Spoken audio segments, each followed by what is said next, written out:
through flow, through the flow state, your life truly becomes a work of art. It becomes something that is a representation of you. It becomes a representation of your potential. Through flow and through the flow state, that which was dormant potential in you, that which you just, in your deepest, most protected areas of your imagination of what you suspected was possible, through flow, this is expressed. And through no other way is it expressed, through flow alone. Thus is the importance of our discussion. If we've never met, my name is Brent. I'm a coach, I'm a healer, an intuitive today. And for this month of September 2024, I felt this big hit to make this month all about flow as a way of grounding us back into the practicality of doing our work and getting our work done. Because over the year for me personally and over the year and a lot of people I've been speaking to, there's been a lot of transformation, there's been a lot of growth, there's been a lot of becoming more in consciousness, and really there's a big desire now to turn this into action, to turn this into work, to get us into a place where the wheels that are spinning on the car really hit the dirt so that there can be some forward momentum. And so through that, toward that end, we are studying flow and getting back into the flow state. So if that's not enough of a sale already, here is what I consider to be the value, the importance, and the necessity of flow. First of all, it is the answer to maladies such as procrastination. So if you procrastinate a lot, flow is the answer. If you suffer from a lot of self-doubt, flow is the answer. It is the antidote. If you find yourself in patterns of time wasting and time anxiety, where time just feels like it's constantly slipping away and time has this anxiety kind of quality about it, like always running out of time, always moving against time, always competing with time, always contending with a feeling of behindness and never really feeling like you're ahead. So all of that being time anxiety, flow is the answer to that as well. And then just across the board, do you have issues with productivity, being productive in any way that is meaningful for you? Flow is the answer. To know how to get into flow means that you can just get to work. So, this is the story of my own life, my own history personally, of having a really, hard kind of acrimonious relationship with my work, like just having a hard time getting to work, staying focused, sticking with it over time. Very tricky. Could be an ADHD thing, but it's also a lack of flow. Through flow, you can have long, productive, focused stints of work. Through flow, you can give yourself over to the process of work and you can enjoy it. So not only are you successfully getting yourself to work and doing so consistently over time, but you're enjoying it. You're remembering why you got into this in the first place. For a lot of us, right, we get into a certain line of work because we were into it. It was interesting. There was enjoyment. There was a sense of, this could be fulfilling. This could be meaningful. So through flow, we get back in touch with that. That becomes alive. And then finally, through flow, you can do your best work. Your best stuff instead of the, leaving everything to the last minute, say, and kind of getting a sort of a shoddy, maybe B- version of your work. You can actually do the really good version of your work. That is what flow makes possible too. So that's why. You can imagine why I wanted to talk about it. That's why we're going to get into it today. There is a pretty exciting announcement for you now. So for this month, September also, I'm releasing a limited edition coaching package. This is a 10-session weekly coaching package that will be dedicated to you and I working one-on-one to transform your life into a flow experience. So we start by focusing on your work and then focusing on the different elements, say relationships or the different kind of various areas of your life that are causing you friction for whatever reason. And then all of it is converted into flow so that your life can become a flow experience. So we can once again take on a sense of velocity, a sense of momentum, a sense of meaning. That is what we're going to get into. If that would be up your alley, there's a link for that below so you can read a little bit more about it. And you can book yourself in for a consultation. Consultation is free, no obligations. It's just an opportunity to learn a little bit more. We can kind of figure out what it would look like for you in particular if you were interested. And so if you're feeling warm toward the opportunity, click the link, book your free consult, and we'll go from there. So that is what is going on for September. Also noteworthy that all the members of my members group, the Sovereign Creators Collective, will get 20% off of that. So feel free to enjoy that if that appeals to you as well. So for the outline, we have 3 major sections that we're doing. So we're going to start with number 1, just defining the flow state so that we all know that we're talking about the same thing. And in that, we will also get into what a lot of Mihaly Csikszentmihalyi's pioneering research revealed on the state of flow. From there, we'll go into section 2, and we're going to talk about how to actually get into flow, how to do it, how to stay in it once you get in it. And then 3 will be the one pitfall, the one major trap around flow to avoid. Make sure that you avoid it as you go forward into it. And then that is a job well done. Then we'll call it a day from there. So here we are, section 1, the flow state. So to be in flow, just roughly speaking, the best way to get into a description of it is to reassure you that you already do know exactly what I'm talking about. So as kids, we come into the world pre-programmed to achieve flow. It's exactly what it sounds like. It's a state of relaxed creativity, engaged creativity. It's there's a sense of abandon behind it. There's a sense of there's a distinct lack of worry.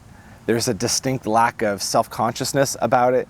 Just a freedom to do something, to create something, whether it's a form of art, whether it's a form of play or game with your friends, whether it's just sort of an imaginative reverie. This is flow. This is what we do. And then as we move into adulthood, we're typically conditioned out of it. So as I describe it a little bit further, please remain receptive to memories that come up in you of having been in flow when you were younger, because that will be our guiding light. This is something that we are returning to as we go forward. In flow, there are several polarities that are balanced in an effortless way. It's really cool. So for example, one of these polarities is challenging versus boring, in that what you're doing, the task that you're doing, is just the right amount of challenge. It's not so challenging that you're overwhelmed and feeling anxious, and it's not so boring as to fail to capture your attention. It's just the right amount of challenge. Another one is the outcome orientation versus process orientation, where in flow, there is a 100% focus on achieving the outcome at hand. So, you're playing a sport, and in that sport, you're looking to score a goal, and every aspect of you, is just pointed at scoring that goal. That's what you're here to do, and there's a complete effort towards doing it. And then there's also a 100% focus on the process. So you are right here in the process. You're not on step 2, you're right here on step 1. And there's no urgency whatsoever to project yourself to the end. So to carry this metaphor of playing a game, say you're playing hockey or you're playing soccer, you're not trying to get to the end of the game. You're not anxious for the end of the game to come more quickly than it otherwise would. You are right here for every step. You're here for the process, even though the outcome is the purpose of what you're doing. The next polarity is about importance. So there's this perfect balance between what you're doing being not important and being too important. So if something that you're doing is not important, then there's no sense of meaning behind it. It's why am I doing this? What's the point of me doing this at all? Whereas if it's too important, if we consider it to be extremely significant and the stakes are really high, then it causes us to choke and freeze and not know it,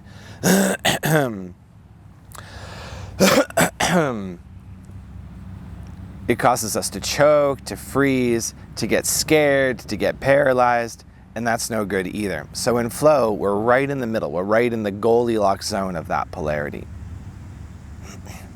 There's a sense of relaxation and engagement. So in flow, you're really relaxed, and there's a distinct sense of ease around what you're doing. Like there's no force about it. You're not forcing. There's no like sense of frustration, like pushing a boulder uphill, hitting your head against a wall. There's nothing like that. So there's a sense of ease and relaxation, and yet there's a sense of total engagement. Like you're really, really in it, and like totally focused, totally alert, tense in some areas of your body, but not tense in your demeanor. And then finally, you are in a place that is totally congruent. So there's no sense of inner critic while you're doing this thing from a state of flow. There's no sense of like, in the background, like you're doing it wrong, this is stupid, it sucks, nobody likes it, like none of that's happening. Nor is there any sense of doubt about what you're doing, like, oh, maybe this is the wrong thing, maybe I should be doing something else. So there's no friction, there's no sense of the brake pedal also being down in addition to the accelerator pedal. It is all gas and no brakes when we are in the flow state. Something that's also noteworthy is that when you're in it, like you may be enjoying yourself and it may be like fun, but it can also be really, really super intense and bordering on being stressful, if not totally stressful. But the way that you'll know it's flow coming out of it and looking back on it is that you consider it to be a happy memory. It's just, you see it as a memory of great creativity, of explosive creativity, and enjoyment. Just like wow, that was a hoot, looking back on it. And then finally, in terms of on the subject of what it is and how to know if you're in it, there's a very mysterious quality that I've come to really like about it, where when you're in flow, something new tends to come through. And this is really significant because when we all know what it's like to create something only from a mind point of view, where it's just a mix-up, a mashup of old, pre-thought ideas. Maybe you kind of put them together in a way you've never done before, but it's not new. It's just kind of a new way of putting something together. It's not new in the way that your soul really craves for it. In the flow state, though, there's such surrender, and there's such a sense of the mind being out of the way of what you're doing, that there's a blankness and an emptiness for the source of your creativity, however you conceptualize that, to come through with something new that has that sparkling quality about it. What comes to mind for me is Calvin and Hobbes comics. You'll find this quality in a great deal of good art, but for me, I always felt that when I was reading a Calvin and Hobbes comic strip, it was always just dripping with flow. It was just always inspiring. It was always fresh. There was always just a cool idea that was there. And there was just like, I always came away from reading a Calvin and Hobbes comic really energized. I'm trying to think of another example. Nothing's coming to mind exactly right now, but I wonder if you can think of it on your own. Like, think of something you've read. It could be a comic, it could be something in a video form, TikTok, YouTube, or an actual movie, say, a book, a novel, a story, a drama that you witnessed, where like everybody was just clicked into place, and there was a sense of truly losing yourself in what was happening, or the artists that you were watching, they were just completely losing themselves in it. There's just a permission to really let go of the tethers and the anchors to the mind, and a freedom to just completely get swept up in what's happening. This is flow. And so this of course is only managed through practicing, on one hand, your craft. Like, you have to practice your craft and get good at what you're doing, but that in conjunction with the practice of trust, the practice of surrender. And this, of course, can be very challenging, the practice of trust. Just a note on trust while we're on this subject is that the ego mind, the fear mind, of course, will always be against trust, because trust, as a definition, as we define it, trust is a lack of control, it's a lack of safety, and through trust, it's the opposite of, say, knowing for sure. Like the ego and the mind, it always wants to make sure and know for sure, and how do I know? And you'll know when you're about to get into flow, but you're not quite there yet. Where when you're considering going into flow, your mind will say something like, it'll be like, okay, yeah, like I want to go into flow, great, let's do it. But how do we know for sure that this is exactly the right thing to do? How do we know for sure that we should really do it on this topic as opposed to that topic? And the mind will just want to like throw you a little pebble to just make sure of this, and then we'll get into the flow of things. And it will just continue to give you endless things like that, endless things to make sure of, and then before you know it, the whole day has come and gone and you never actually ended up going in flow. So entering flow, it's like entering a river of sorts where you at a certain, like there's never truly readiness that the mind is seeking. Even though you can be ready, like I would argue you're ready to be in flow right now. Obviously you are, you're here listening to this, you're as ready as you'll ever be. But in the way that the mind is looking to just put on like just enough seat belts and helmets that it just knows that it's totally safe. And that desire will never be satisfied, because ultimately this is just like an infinite treadmill game that the ego is playing. So at a certain point, there's just trust. You just jump in. You just go from there and you see what you get. It's tempting to overshoot and overcomplicate. So another way that the ego fights against flow is to kind of make it more confusing than it has to be. And the reality of this delicate and natural state is so easily stamped out that way, like a little dandelion poking out of the grass. It's like, don't overcomplicate it, and don't even take the definitions and parameters that I'm giving you too seriously. Like what I'm doing is I'm trying to just put a whole bunch of stuff on the board to trigger your memory of flow so that you can find that in yourself. And I just want to point to that and be like, yeah, like trust that. That's good for you. That is a productive force in you. There will be a little bit more to say about that as we go on. But we're going to proceed now into section 2 of how to get in to flow and how to stay in once you're there.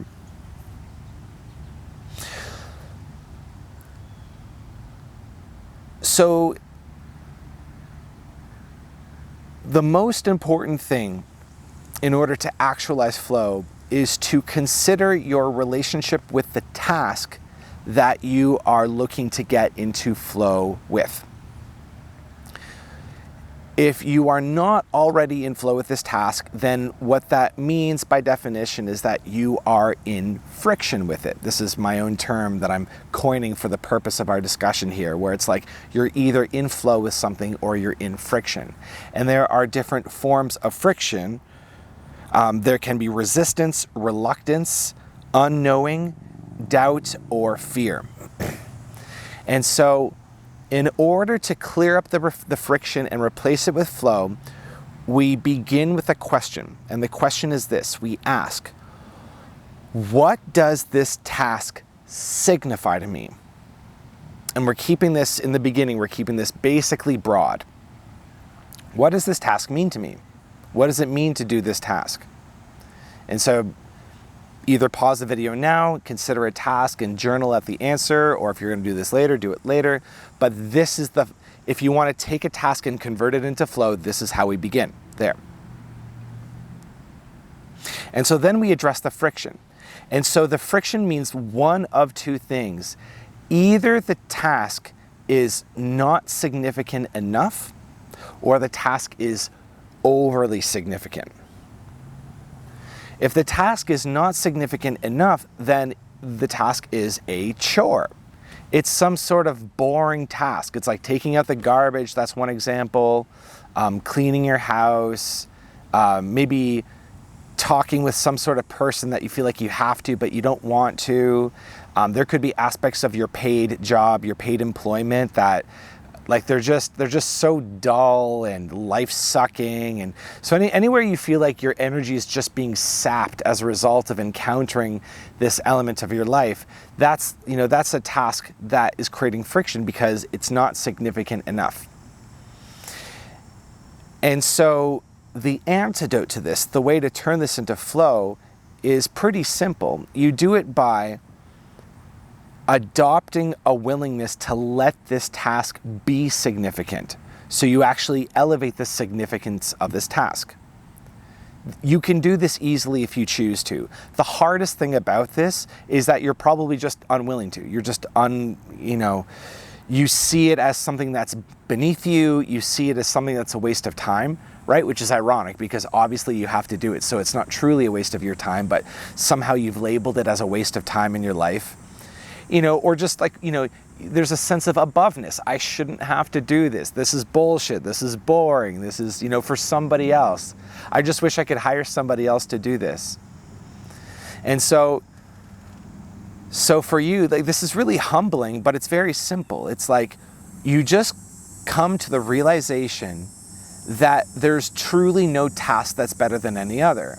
So like in my own life personally, like once we put down our toddler for bedtime after dinner, we have about, say, 45 minutes of like cleaning up the house, putting away the toys, resetting the house so it's all done, after which we can enjoy the evening and watch some TV or something.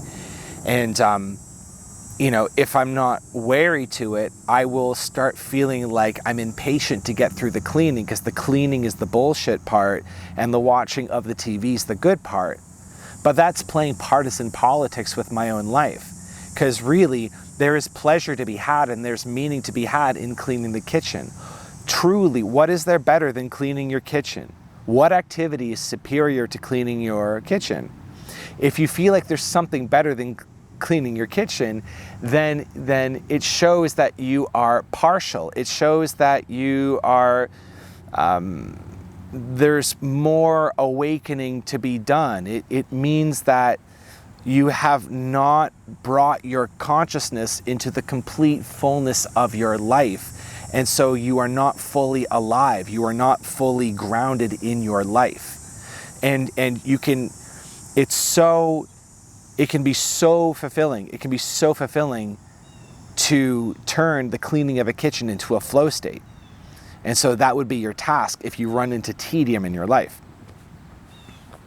So then, of course, there's the opposite end where you're doing something that is very significant. In fact, it is excessively significant. And so that's typically something that like you kind of want to do, but doing it kind of freaks you out. This is like the equivalent of getting on stage, of maybe posting something online, of expressing your art, of doing like basically anything around which you have an inner critic that's like on your ass all the time and is giving you trouble all the time.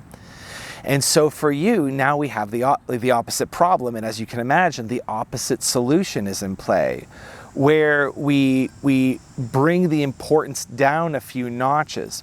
And we do this by remembering that the task at hand is not of true importance. There's also a really amazing gift about this that I want to give to you here that will help neutralize this problem of over-significance. And it goes like this. The gift is that you yourself are the value.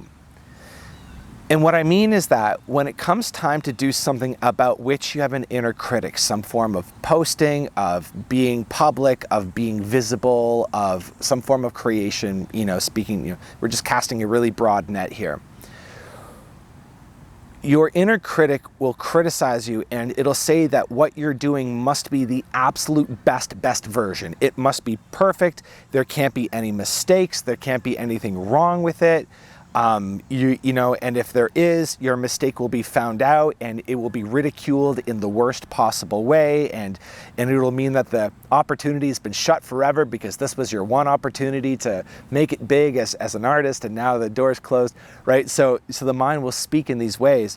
But the truth of the matter is that forever, your art will be inferior to the art that you produce next year. This, like, I will look at this video that I'm making for you now and see mistakes that I'm making that I'm unaware that I'm making a year from now, and I won't be making those mistakes later. So that part of like having mistakes and flaws is just baked into the art making process forever. Fortunately, it doesn't matter. And the reason why it doesn't matter is because you are the value. So in other words, just by showing up and creating, like it's only you that's obsessed with the little minutia, like the little stumble that you did here or there.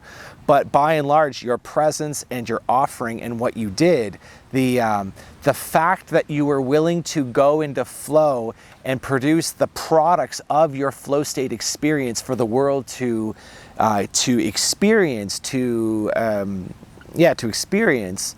that is the gift. That is you making the world a better place. That is you participating in the healing and the growth of humanity.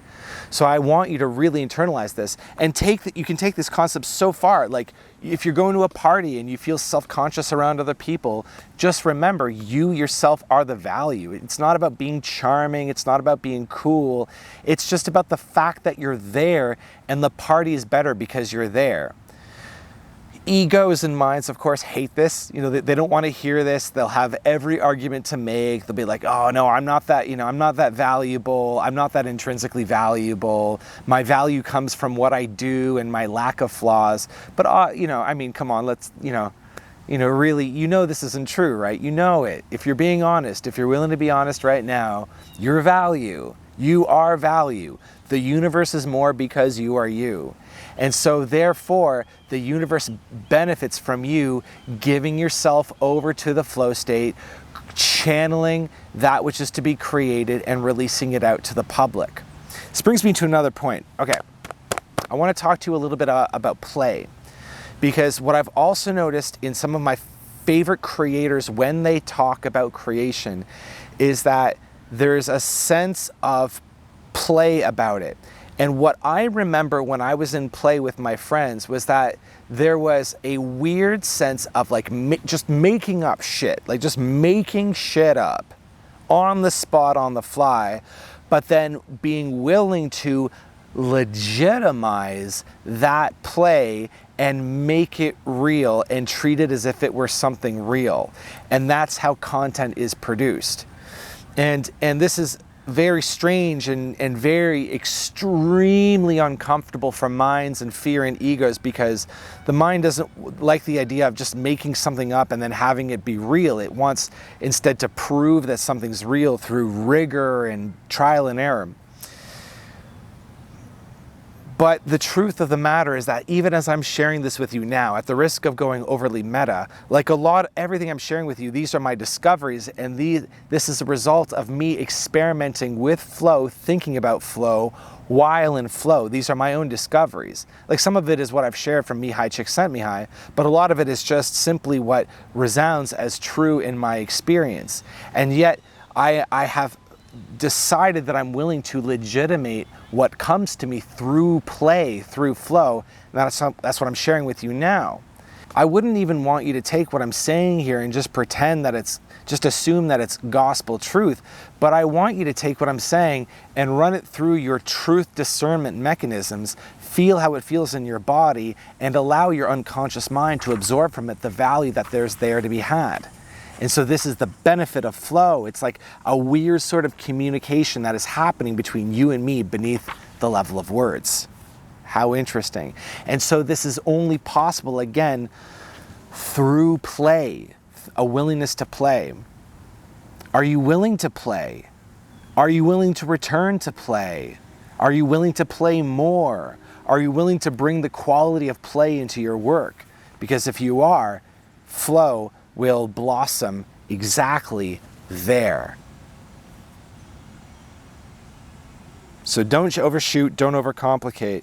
If you find yourself in a state of hurry and rush, if you find yourself to be behind, whether it's with TDM or behind on important stuff, but there's a sense of like needing to go, behind, hurry, and like you're trying to like do something, but it's so slow, and that's causing all this like a buildup of frustrated energy in you, find flow by slowing down. So honestly, anywhere in your life that you are in a rush, you are hurried, flow is not possible from a place of hurry. So you slow down. This is the formula. Slow down, stop, begin. Say this to yourself now. Slow down, stop, begin. If you do that, the stopping is like it's like a little miniature death. It's like you pull out, you withdraw, and then you come back in afresh. And then you begin, very importantly. I gave a talk on starting fresh and all of the different aspects of it, and a different separate talk on the flow state where we went deep and we did one-on-one Q&A with this material. If you are interested in going further into this sort of material, check out the archives of the Sovereign Creators Collective and join. I can't recommend it highly enough. There's no contract. You can join just for a month and dig through it if you want and leave after. Totally up to you. But there's every 2 weeks there's another talk and more is added to the archive, and it is quickly becoming a rich library of these different topics on creation and power and sovereignty. Finally, I want to reiterate one more time and finish on this note. Do not overcomplicate this. Just like flow, again, it'll disappear as soon as you think too much about it. So don't overthink it. Just find play. Slow down, stop, find some play. Move into trust. Give yourself over to the process of creation. If your inner critic is overly loud, then give yourself permission to create terrible art so you can push the energy out the other way and kind of get going that way. And have fun. Just have fun. Remember your lightness. Remember your natural humor. Remember how to have fun. And all of this will wake up in you. So that's flow. Check out the offering below, the coaching package. Check out the Sovereign Creators Collective. Please hit like. I'll catch you on the next one. Thank you.